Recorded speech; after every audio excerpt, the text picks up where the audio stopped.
Good morning to you both. At the Admiral Farragut Academy, kids as young as 3rd grade are learning how to fly planes. And Rob's here with me this morning. He's the director of aviation here. What's it like to teach these kids that come in from all over the world just to learn how to fly planes here in the St. Pete area? It's fantastic. It's been a great experience over the last 20 years getting a chance to do this. This is the first time we've got students as young as 3rd grade getting the chance to fly.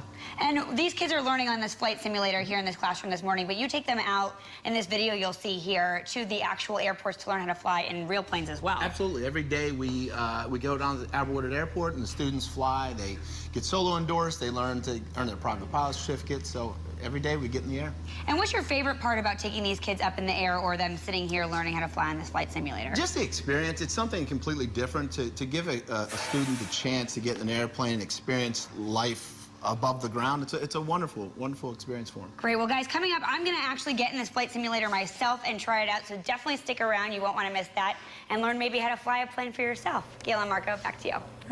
Captain Lila, all aboard. All right, thank you so much.